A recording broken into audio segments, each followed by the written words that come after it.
Bonjour, je suis Nancy Lambert, directrice tourisme et congrès à Saint-Hyacinthe Technopole. Cet été, je vous invite à découvrir la grande région de Saint-Hyacinthe.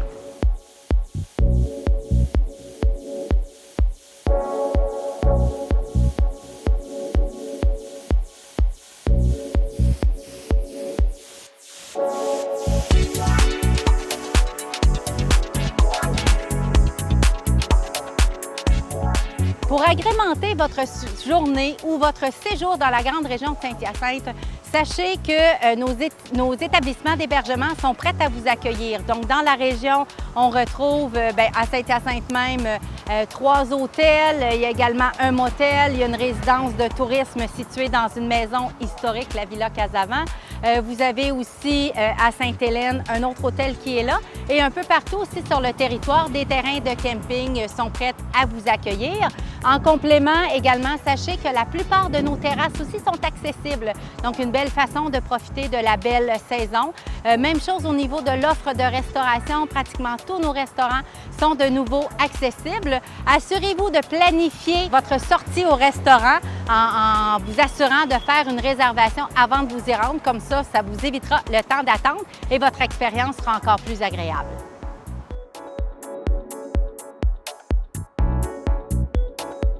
Tout d'abord, je vous propose d'emprunter la route des producteurs et transformateurs de la grande région de Saint-Hyacinthe. Comme vous le savez, Saint-Hyacinthe a été la première ville canadienne à être reconnue technopole de l'agroalimentaire.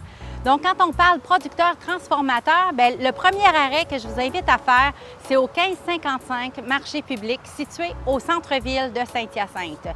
À l'intérieur, vous aurez l'occasion de rencontrer 7 marchands passionnés et spécialisés, donc bouchers, saucissiers, boulangeries, fromagers, chocolatiers, donc c'est vraiment diversifié. Et à l'extérieur, tout au long de l'année, des producteurs de la région viennent vous vendre leurs produits directement de la ferme.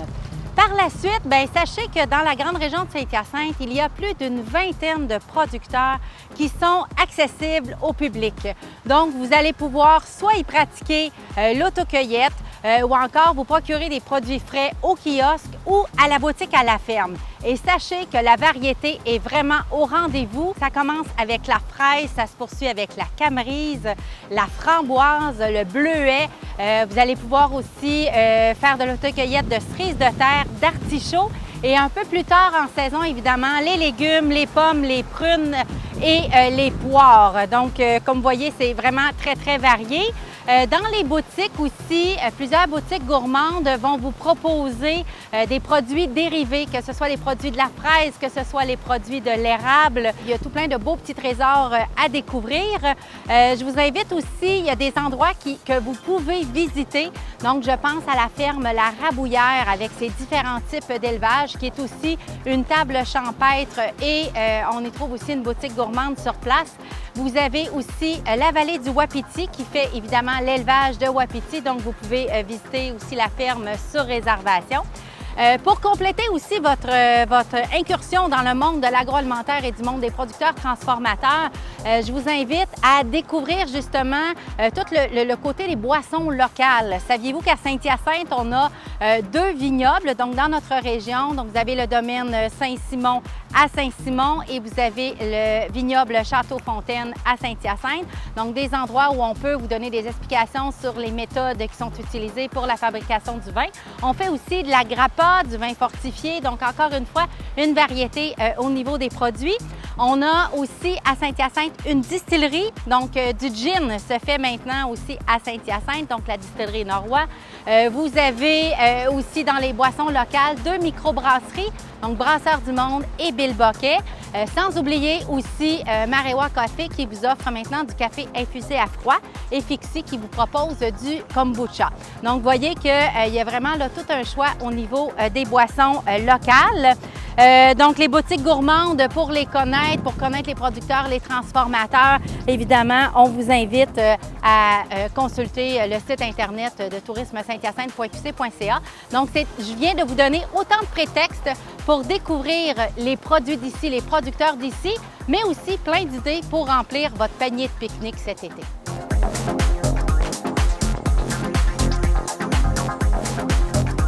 Cet été, on profite de la belle température pour sortir dehors. Donc, voici quelques suggestions d'activités à pratiquer à l'extérieur.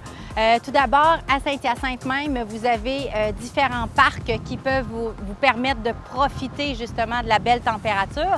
On est ici au parc du Jardin des Anciens Maires, situé à proximité de la Porte des Anciens Maires.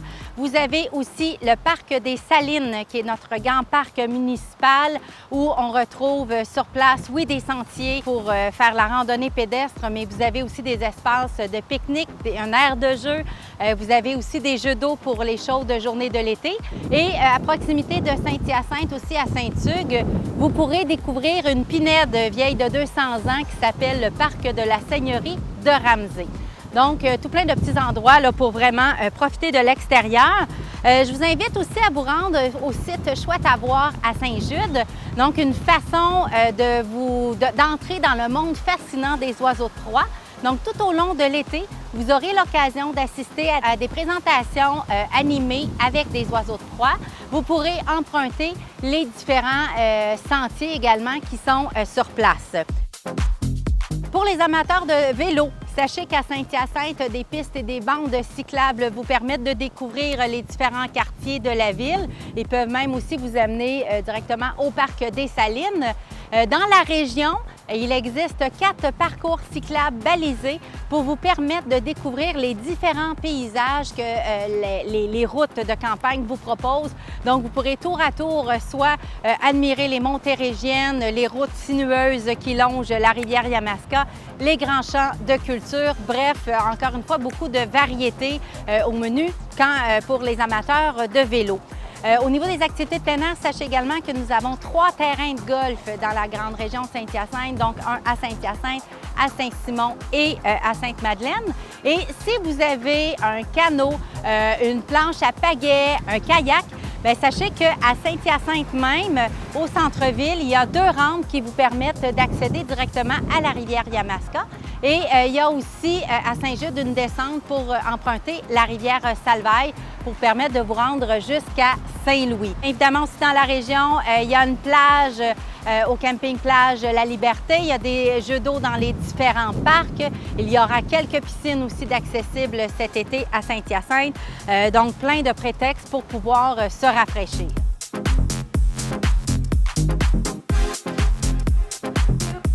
Cet été, je vous invite également à découvrir la culture et l'histoire à Saint-Hyacinthe. Donc, pour les amateurs d'art, sachez que vous pouvez admirer les œuvres d'artistes d'ici et d'ailleurs en vous rendant chez Expression, centre d'exposition de Saint-Hyacinthe, une institution muséale en art contemporain qui est située au 2e étage du marché de Saint-Hyacinthe. Vous pouvez également vous rendre au 1855 Exposition collective, donc où on retrouve des œuvres de différents artistes et cette galerie d'art est située sur la rue des Cascades, la plus vieille artère commerciale de la ville de Saint-Hyacinthe.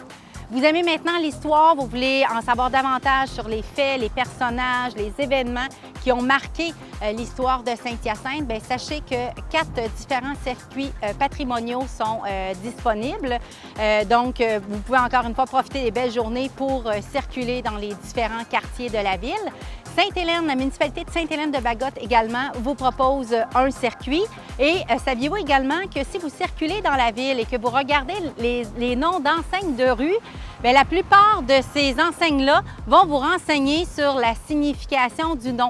Donc, si on vous parle de la rue Honoré-Mercier, par exemple, on va vous dire que c'est un député de Saint-Hyacinthe qui a vécu de telle à telle année. Donc, une autre façon originale de découvrir notre belle ville.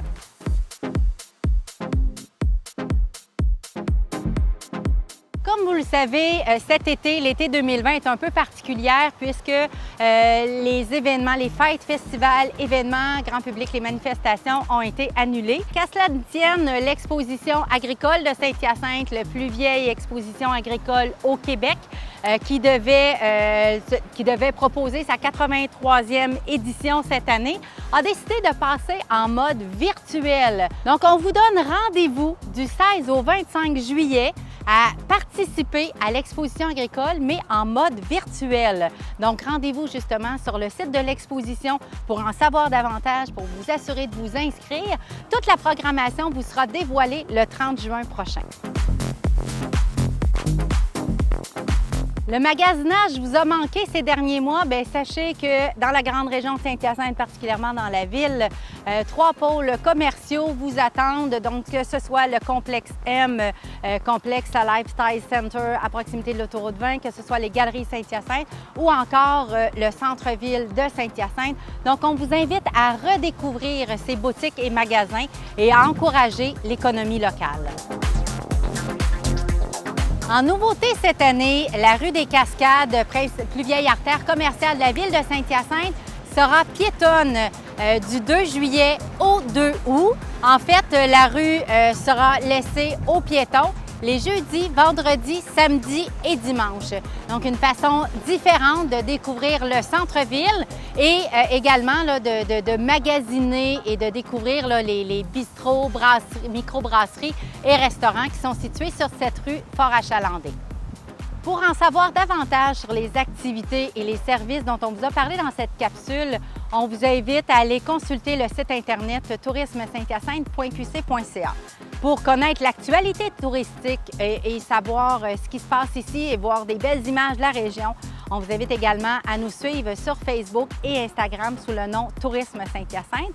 Sachez que notre bureau d'information touristique ici, STH, va réouvrir à partir du 1er juillet. L'horaire sera le suivant, donc du mercredi au samedi inclusivement. Notre conseillère à destination sera prête à vous accueillir entre 10h et 17h. D'ici là, je vous souhaite un bel été et je vous souhaite des belles découvertes dans la grande région de Saint-Hyacinthe.